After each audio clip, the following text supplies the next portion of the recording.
ವಾದ್ಯವೃಂದವು ತನ್ನ ಸುಶ್ರಾವ್ಯವಾದ ಸಂಗೀತದ ಮೂಲಕ ಪರೇಡ್ಗೆ ಮೆರಗು ನೀಡಲು ರಾಯಚೂರು ನಗರದಲ್ಲಿ ಇಂದು ಪೊಲೀಸ್ ಧ್ವಜ ದಿನಾಚರಣೆ ವಿಜೃಂಭಣೆಯಿಂದ ನಡೆಯಿತು. ನಗರದ ಪೊಲೀಸ್ ಕವಾಯತು ಮೈದಾನದಲ್ಲಿ ಪೊಲೀಸ್ ಇಲಾಖೆ ವತಿಯಿಂದ ಕಾರ್ಯಕ್ರಮ ಹಮ್ಮಿಕೊಳ್ಳಲಾಗಿತ್ತು.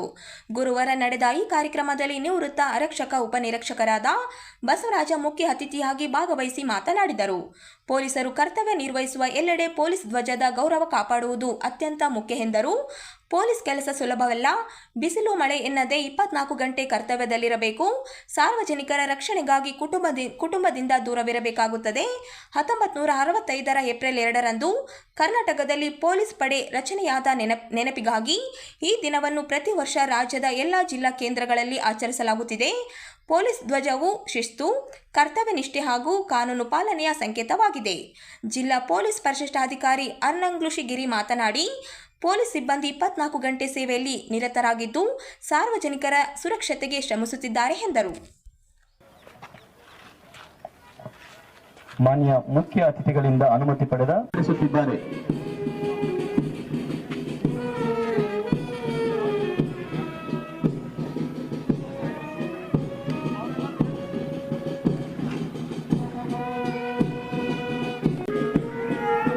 ಮೊದಲನೇ ತುಕಡಿಯ ನಾಯಕರಾಗಿರುವ ಶ್ರೀ ಶ್ರೀಕಾಂತ್ RSI DR ಘಟಕ ಭಾಗದಿಂದ ಸಾಗುತ್ತಿದ್ದಾರೆ.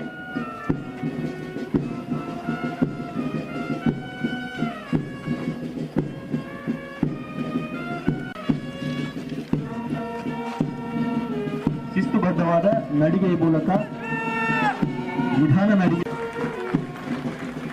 ಎರಡನೇ ತುಕಡಿಯ ನಾಯಕರಾಗಿರುವ ಶ್ರೀ ಬೀರಣ್ಣ RSI DR ಘಟಕ ರಾಯಚೂರಿನವರು ಮುಖ್ಯ ಅತಿಥಿಗಳಿಗೆ ಗೌರವ ವಂದನೆ ಸಲ್ಲಿಸುತ್ತಾ ವೇದಿಕೆಯ ಮುಂಭಾಗದಿಂದ ತಮ್ಮ ತಂಡದೊಂದಿಗೆ ಸಾಗುತ್ತಿದ್ದಾರೆ. ಮೂರನೇ ತುಕಡಿಯ ನಾಯಕರು ಇರುವ ಶ್ರೀ ನಾರಾಯಣ PSI, ನಾಲ್ಕನೇ ತುಕಡಿಯ ನಾಯಕರಾಗಿರುವ ಶ್ರೀ ಮೊಹಮ್ಮದ್ ಇಸಾಕ್ ಮಾರ್ಕೆಟ್ಯಾರ್ಡ್ ಪೊಲೀಸ್ ಠಾಣೆರವರು ಮಾನ್ಯ ಮುಖ್ಯ ಅತಿಥಿಗಳಿಗೆ ಗೌರವ ವಂದನೆ ಸಲ್ಲಿಸುತ್ತಾ ವೇದಿಕೆಯ ಮುಂಭಾಗದಿಂದ ತಮ್ಮ ತಂಡದೊಂದಿಗೆ.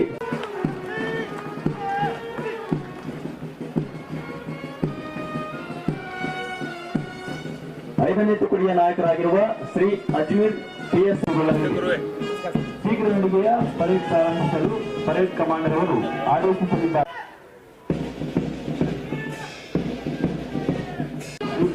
ಶೀಘ್ರದೊಂದಿಗೆಯ ಮೂಲಕ ಎಲ್ಲಾ ತುಕಡಿಗಳು ಮೈದಾನದ ಮಧ್ಯಭಾಗದಿಂದ ವೇದಿಕೆಯ ಮುಂಭಾಗದಿಂದ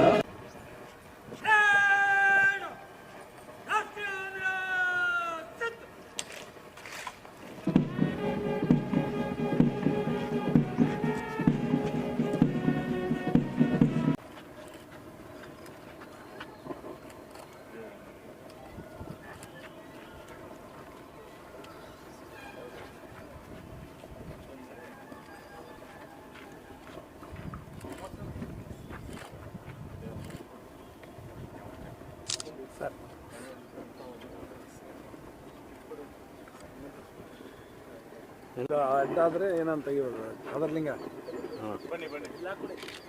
ಸ್ವಲ್ಪ ವೈಡ್ ಆಗೋದು ಕಲಿ ಸ್ಟ್ಯಾಂಡ್.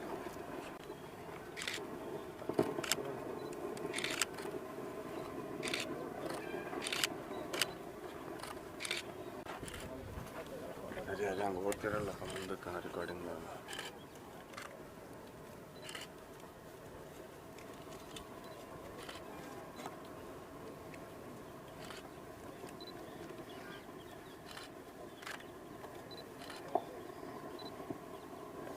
ಧ್ವಜ ಬಿಡುಗಡೆ ಹಾಗೂ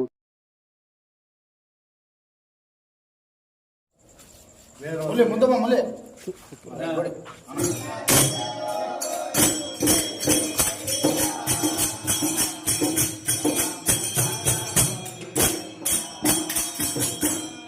ನಗರದ ವಾರ್ಡ್ ನಂಬರ್ 9ರ ಗಂಗಾ ನಿವಾಸ ಕೋಟೆ ಬಡಾವಣೆಯಲ್ಲಿ ಹನುಮ ಜಯಂತಿ ಅಂಗವಾಗಿ ಭಕ್ತ ಭಾವದೊಂದಿಗೆ ಆಚರಣೆ ನಡೆಯಿತು. ಶ್ರೀ ವರವೀರ ಮಾರುತಿ ಭಕ್ತ ಭಜನಾ ಮಂಡಳಿ ಸಮಿತಿಯ ವತಿಯಿಂದ ವಿಶೇಷ ಪೂಜೆ ಆಯೋಜಿಸಲಾಗಿತ್ತು. 36ನೇ ವರ್ಷದ ಹನುಮ ಜಯಂತಿ ಪ್ರಯುಕ್ತ ದೇವಸ್ಥಾನದಲ್ಲಿ ಭಕ್ತಿಪೂರ್ವಕವಾಗಿ ಪೂಜೆ ಸಲ್ಲಿಸಲಾಯಿತು. ಬಳಿಕ ಭಕ್ತರು ಹಾಗೂ ಸಾರ್ವಜನಿಕರಿಗೆ ಅನ್ನ ಸಂತರ್ಪಣೆ ಏರ್ಪಡಿಸಲಾಯಿತು. ಕಾರ್ಯಕ್ರಮದಲ್ಲಿ ಸ್ಥಳೀಯರು, ಭಕ್ತರು ಹಾಗೂ ಸಮಿತಿ ಸದಸ್ಯರು ಹನುಮ ಜಯಂತಿಯನ್ನು ಭಕ್ತಿ ಭಾವದಿಂದ ಆಚರಿಸಿದರು. ದೇವಸ್ಥಾನದಲ್ಲಿ ಭಕ್ತರ ಸಂಚಾರ ಹೆಚ್ಚಾಗಿ ಕಂಡುಬಂತು.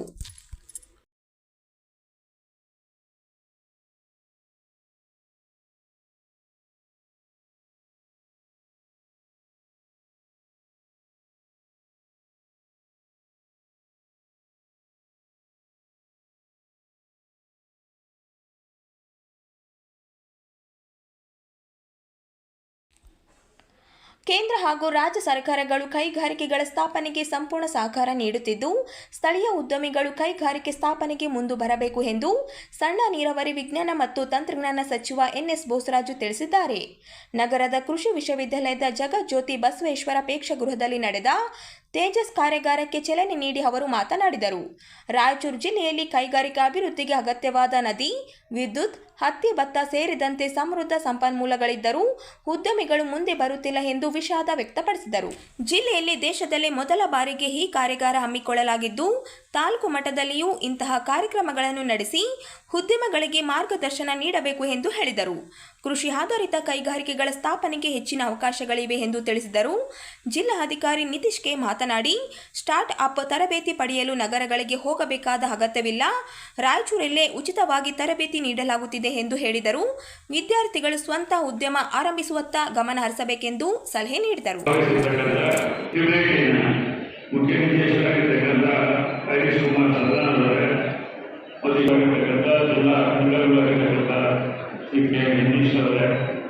ಈ ಕಾರ್ಯಕ್ರಮದಲ್ಲಿ ಶಿಲ್ಪಾ ಮೆಡಿಕಲ್ ಅಸೋಸಿಯೇಷನ್ ಅಧ್ಯಕ್ಷರಾಗಿರ್ತಕ್ಕಂಥ ವಿಷ್ಣುಕಾಂತ್ ಅದ್ರೆ ಅವರೇ ಹಾಗೂ ರಾಸಾಯನಿಕ ಹಾಗೂ ನಮ್ಮ ರೈಸ್ ಮಿಲ್ಲರ್ಸ್ ಅಸೋಸಿಯೇಷನ್ನ ಅಧ್ಯಕ್ಷರಾಗಿರ್ತಕ್ಕಂಥ ಸಾವಿತ್ರಿ ಪುರುಷೋತ್ತಮ ಅವರೇ, cotton millers association Lakshmikant Reddy ಅವರೇ ಹಾಗೂ ಚಾಮರಾಜ ಗ್ರಾಮದ ಅಧ್ಯಕ್ಷರಾಗಿರ್ತಕ್ಕಂಥ ಸನ್ಮಾನ್ ಶ್ರೀ ಕಮಲ್ ಇರ್ತಕ್ಕಂಥ ಸನ್ಮಾನ್ಯ ಸಿದ್ದನಗೌಡ ಅವರೇ ಹಾಗೂ ಮೇಲಾಪುರ ಮೂರ್ತಿ ಹೀಗಾಗಿ ರಾಯಚೂರು ಈ ಬೆಸ್ಟ್ ಪ್ಲೇಸ್ ಅಂತೇಳಿ ನಾವೆಲ್ಲರೂ ತರಬೇತಿ ಮಾಡ್ಕೊಳ್ತಕ್ಕಂಥದ್ದು ಪ್ರಯತ್ನ ಮಾಡ್ತಾ ಇದ್ದೀವಿ. ಒಟ್ಟಾಗಿ ಇದರ ಉದ್ದೇಶ ಬೇರೆ ಇದೆ. ಬೇರೆಯವರು ಬಂದು ಇಂಡಸ್ಟ್ರಿ ಮಾಡಲಿಕ್ಕಲ್ಲ, ಈಗ ನಮ್ಮ ಸ್ವಲ್ಪ ಮೆಡಿಕಲ್ ಅವ್ರು ಮಾಡಿರ್ತಕ್ಕಂಥದ್ದು ರಾಯಚೂರಿನಾಗಿ ರಾಯಚೂರಿನ ಇಂಡಸ್ಟ್ರಿ ಡೆವಲಪ್ ಮಾಡಿ ಇವತ್ತು ಇಡೀ ದೇಶದೆಲ್ಲ ಪ್ರದೇಶಗಳು ಸಹಿತ ಅವರು ಅವರ ಪ್ರೊಡಕ್ಷನ್ ಕಳಿಸ್ತಕ್ಕಂಥ ಪ್ರಯತ್ನ ಮಾಡ್ತಾ ಇದ್ದಾರೆ. ಜೊತೆಯಲ್ಲಿ ಕೇವಲ ರಾಯಚೂರೆಲ್ಲ ಸೈದಾಪುರ ಮತ್ತು ಹೈದರಾಬಾದ್ನಲ್ಲಿ ಸಹಿತ ಫ್ಯಾಕ್ಟ್ರಿಗಳು ವಿಸ್ತರಣೆ ಮಾಡ್ತಾ ಇದ್ದಾರೆ. ಆ ರೀತಿಯಾಗಿ ನಮ್ಮದೇ ಈ ಉದ್ಯಮಗಳನ್ನು ಗುರುತಿಸಿ ತಾವೆಲ್ಲ ಇರ್ತಕ್ಕಂಥ ವಿದ್ಯಾರ್ಥಿಗಳು ಇರ್ಬೋದು, ಬೇರೆಯವರೆಲ್ಲ ಸಹಿತ ಈ ಸ್ಟಾರ್ಟ್ಅಪ್ಸ್ಗೆ ಪ್ರಾರಂಭ ಮಾಡಲಿಕ್ಕೆ ಈ TSC ಪ್ರೋಗ್ರಾಮ್ ಕೇಂದ್ರ ಸರ್ಕಾರವು ಎಲ್ಲ ರಾಜ್ಯಗಳಿಗೆ ಮತ್ತು ಎಲ್ಲ ಜಿಲ್ಲಾಧಿಕಾರಿಗಳಿಗೆ ಅರಿವುಪಡಿಸ್ತಕ್ಕಂಥದ್ದು ಕಾರ್ಯಕ್ರಮ ಮಾಡ್ತಾ ವರ್ಕ್ಶಾಪ್ ಮಾಡ್ತಾ ಇದ್ದಾರೆ. ಇವತ್ತು ನಮ್ಮ ರಾಯಚೂರು ಜಿಲ್ಲಾ ಇತಿಹಾಸದಲ್ಲಿ ಒಂದು ಮುಖ್ಯ ದಿನ ಅಂತ ನಾನು ಹೇಳಕ್ಕೆ ಇಷ್ಟಪಡ್ತೀನಿ. ಯಾಕಂದ್ರೆ ಕೇಂದ್ರ ಸರ್ಕಾರದ ತೇಜಸ್ ಕಾರ್ಯಕ್ರಮದಲ್ಲಿ ಮೊಟ್ಟ ಮೊದಲ ಬಾರಿಗೆ ರಾಯಚೂರು ಜಿಲ್ಲೆಯಲ್ಲಿ ಸ್ಟಾರ್ಟ್ಅಪ್ ಬಗ್ಗೆ ಒಂದು ದಿನದ ಕಾರ್ಯಕ್ರಮ, ವರ್ಕ್ಶಾಪ್, ಜೊತೆಗೆ ಮುಂದಿನ ದಿನದಲ್ಲಿ ಸ್ಟಾರ್ಟ್ಅಪ್ನ ಯಾವ ರೀತಿ ಉತ್ತೇಜನ ಮಾಡೋದ್ರ ಬಗ್ಗೆ ತೇಜಸ್ ಸ್ಕೀಮ್ನ ಇಲ್ಲಿ ನಾವು ಇವತ್ತು ಅನಾವರಣಗೊಳಿಸೋಕ್ಕೆ ನನಗೆ ತುಂಬ ಸಂತೋಷ ಆಗ್ತಾ ಇದೆ. ಯಾಕೆಂದರೆ ಸ್ಟಾರ್ಟಪ್ ಅಂದರೆ ನಾವೆಲ್ಲ ಬೆಂಗಳೂರು, ಬಾಂಬೆ, ಹೈದರಾಬಾದ್ ಅಂತ ನಾವು ಕೇಳ್ಕೊಳ್ತೀವಿ. ತುಂಬ ಜನಕ್ಕೆ ಸ್ಟಾರ್ಟಪ್ ಅಂದರೆ ಏನಂತಾನೆ ಗೊತ್ತಿರಲ್ಲ, ಬರೀ ಸ್ಟಾರ್ಟಪ್ ಅಂತ ನಾವು ಕೇಳಿರ್ತೀವಿ. ಸೊ ಅಂಥ ಸಂದರ್ಭದಲ್ಲಿ ರಾಯಚೂರು ಜಿಲ್ಲೆಯಲ್ಲಿ ಮುಂದಿನ ದಿನದಲ್ಲಿ ಸ್ಟಾರ್ಟಪ್ನ ಯಾವ ರೀತಿ ನಾವು ಪ್ರೋತ್ಸಾಹ ಮಾಡಬೇಕು, ನಮ್ಮ ಜಿಲ್ಲೆಯಲ್ಲಿ ಸ್ಟಾರ್ಟಪ್ನ ಯಾವ ರೀತಿ ನಾವು ಬೆಳೆಸಬೇಕನ್ನೋ ಬಗ್ಗೆ ಇವತ್ತು ನಾವು ವರ್ಕ್ಶಾಪ್ ಹಮ್ಮಿಕೊಂಡಿದ್ದೀವಿ. ಮುಖ್ಯವಾಗಿ ಇವತ್ತು ತಮಗೆಲ್ಲ ಗೊತ್ತಿದೆ, ಸಾಕಷ್ಟು ಅನ್ಎಂಪ್ಲಾಯ್ಮೆಂಟ್ ಕಾಣ್ತಾ ಇದೆ. ನಿನ್ನೆ ಒರೆಕಲ್ ಅಂತ ಕಂಪ್ನಿಯಲ್ಲಿ ಸುಮಾರು 30,000 ಜನನ ವಜಾ ಮಾಡಿದ್ದಾರೆ. ಸೊ ಈ ಸಂದರ್ಭದಲ್ಲಿ ನಾವು ಯಾರೋ ಬೇರೆ ಕಡೆ ಕೆಲಸ ಮಾಡೋಕ್ಕಿಂತ ನಮ್ಮದೇ ಒಂದು ನಾವು ಸ್ಟಾರ್ಟಪ್ನ ಯಾವ ರೀತಿ ಮಾಡಬೇಕು. ಸೊ ಇದೇ ನೀವು ಪ್ರೈವೇಟಲ್ಲಿ ಈ ಕೋರ್ಸು, ಈ ಸ್ಟಾರ್ಟಪ್ ಬಗ್ಗೆ ಮಾಹಿತಿ ನೀವು ಬೆಂಗಳೂರಲ್ಲಿ ಇದ್ರ ಬಗ್ಗೆನೇ ಸಾಕಷ್ಟು ಕೋರ್ಸ್ ಇರುತ್ತೆ. ಅದೇ ನೀವು ತಗೊಳ್ಳೋದಾದರೆ ಸುಮಾರು 20,000ದಿಂದ 50,000 ತನಕ ತಮಗೆ ಚಾರ್ಜ್ ಮಾಡ್ತಾರೆ. ಸೊ ಕೇಂದ್ರ ಸರ್ಕಾರ ಮತ್ತು ರಾಜ್ಯ ಸರ್ಕಾರದ ಇವತ್ತಿನ ಯೋಜನೆಯಲ್ಲಿ ಇಡೀ ದೇಶ ಮತ್ತು ಬೇರೆ ಬೇರೆ ಕಡೆಯಿಂದ ಈ ಸ್ಟಾರ್ಟಪ್ನ ಆಗಲೇ ಸಕ್ಸಸ್ಫುಲ್ ಆಗಿ ಮಾಡಿರೋದ್ರಿಂದ ನಿಮಗೆ ತರಬೇತಿ ಕಾರ್ಯಕ್ರಮ ನಾವು ಹಮ್ಮಿಕೊಂಡಿದ್ದೀವಿ. ಮುಖ್ಯವಾಗಿ ತಾವೊಂದು ಐಡಿಯಾನ ಮಾತ್ರ ಇದ್ದಾಗ ಆ ಐಡಿಯಾನ ಯಾವ ರೀತಿ ನಾವು ಫಂಡಿಂಗ್ ತಗೊಂಡು ಪ್ರೊಟೋಟೈಪ್ ಡೆವಲಪ್ ಮಾಡಿ ಅದ್ರ ಮೇಲೆ ಪೇಟೆಂಟ್ ತಗೊಂಡು ಕಮರ್ಷಿಯಲೈಸ್ ಮಾಡೋದ್ರ ಬಗ್ಗೆ ಹೆಂಗೆ ಮಾಡೋದಂತ ನಮಗೆ ಇವತ್ತು ಡೀಟೇಲ್ ಆಗಿ ಬೇರೆ ಬೇರೆ ಎಕ್ಸ್ಪರ್ಟ್ ನಮಗೆ ಇವತ್ತು ಹೇಳ್ಕೊಡ್ತಾರೆ.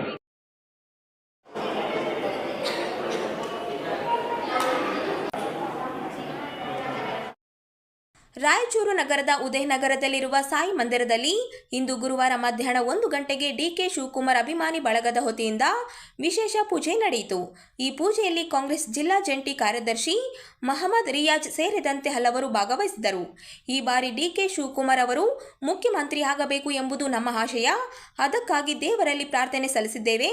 ಪೂಜೆ ಬಳಿಕ ಅನ್ನ ಸಂತರ್ಪಣೆ ಕಾರ್ಯಕ್ರಮವೂ ನಡೆಯಿತು. ಭಕ್ತರು ಹರಕೆ ಸಲ್ಲಿಸಿ ತಮ್ಮ ಅಭಿಮಾನವನ್ನು ವ್ಯಕ್ತಪಡಿಸಿದರು. ಈ ಸಂದರ್ಭದಲ್ಲಿ ಅನೇಕ ಕಾರ್ಯಕರ್ತರು ಮತ್ತು ಅಭಿಮಾನಿಗಳು ಉಪಸ್ಥಿತರಿದ್ದರು. ಡಿಕೆ ಶಿವಕುಮಾರ್ ಮುಖ್ಯಮಂತ್ರಿಯಾಗಬೇಕು ಎಂಬ ಒಗ್ಗಟ್ಟಿನ ಧ್ವನಿ ಕೇಳಿಬಂದಿತು.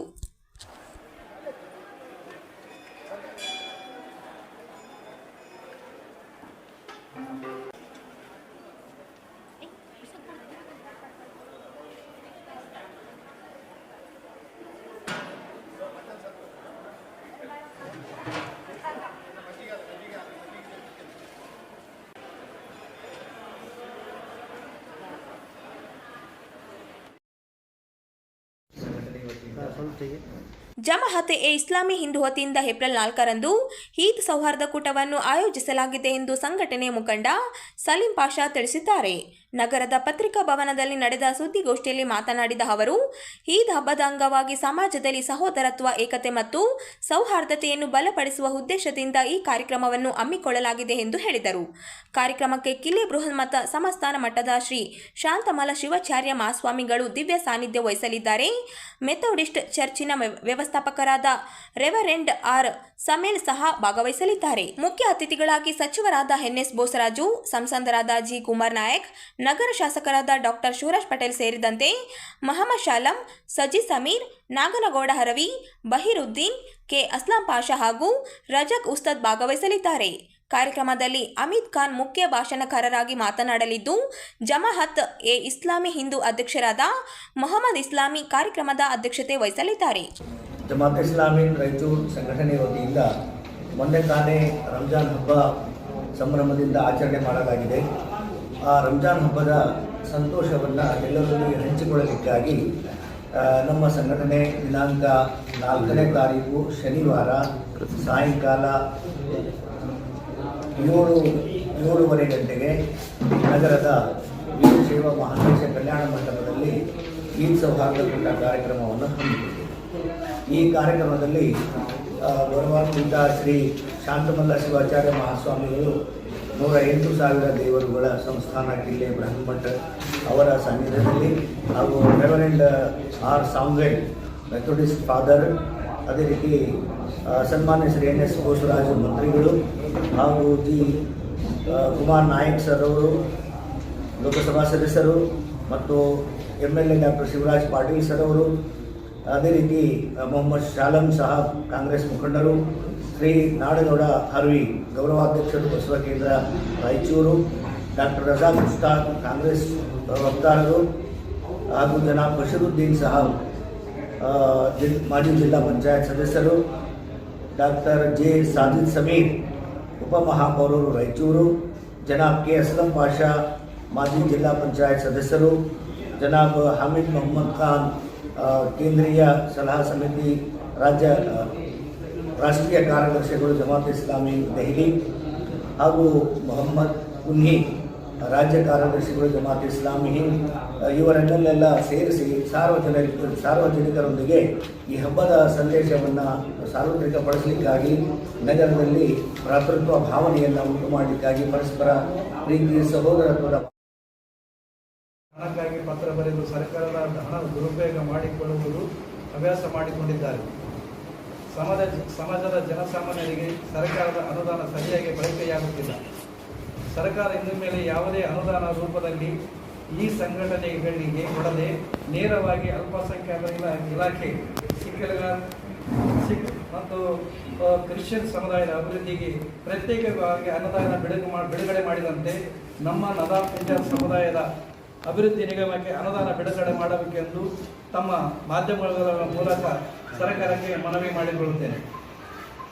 ನಾನು ಕಾಸಿಂ ಸಾಬ್ ಹೇಳಿಮನಿ ಈ ಮೂಲಕ ಪತ್ರಿಕಾಗೋಷ್ಠಿ ಮುಖಾಂತರ ತಮ್ಮಲ್ಲಿ ವಿನಂತಿಸಿಕೊಳ್ಳುವುದೇನೆಂದರೆ, ಕರ್ನಾಟಕ ರಾಜ್ಯ ನದಾಫ್ ಪಂಚಾಯತ್ ಸಂಘ ನೋಂದಣಿ ಮಾಡಿಸಿ ಅಧ್ಯಕ್ಷರಾಗಿ ಎಚ್ ಇಬ್ರಾಹಿಂ ಸಾಹೇಬರು ತಮ್ಮ ಕರ್ನಾಟಕದ ವಿವಿಧ ಜಿಲ್ಲೆಗಳಲ್ಲಿ ಜನಪ್ರತಿನಿಧಿಗಳನ್ನು, ಸಾಮಾಜಿಕ ಕಾರ್ಯಕರ್ತರನ್ನು, ರಾಜ್ಯ ವಿಭಾಗ ಮುಖಂಡರನ್ನು ಸೇರಿಸಿ ಅಂದು ಪಿಂಜಾರ್ ಸಮಾಜದ ಜನತೆಗೆ ಶೈಕ್ಷಣಿಕವಾಗಿ, ಸಾಮಾಜಿಕವಾಗಿ, ಆರ್ಥಿಕವಾಗಿ ಸಮಾಜದ ಜನತೆಗೆ ಮುಖ್ಯವಾಹಿನಿಗೆ ಬರಲು ಕರ್ನಾಟಕ ರಾಜ್ಯ ನದಾಫ್ ಪಿಂಜಾರ್ ಸಂಘ ನೋಂದಣಿ ಮಾಡಿಸಿ ಮಾನ್ಯ ಪೂಜ್ಯರಾದ ಎಚ್ ಇಬ್ರಾಹಿಂ ಅವರನ್ನು ರಾಜ್ಯ ಅಧ್ಯಕ್ಷರೆಂದು ರಾಜ್ಯದ ಪಿಂಜಾರ್ ನದಾಫ್ ಬಂಧುಗಳು ಸರ್ವಾನುಮತದಿಂದ ಆಯ್ಕೆ ಮಾಡಿದರು.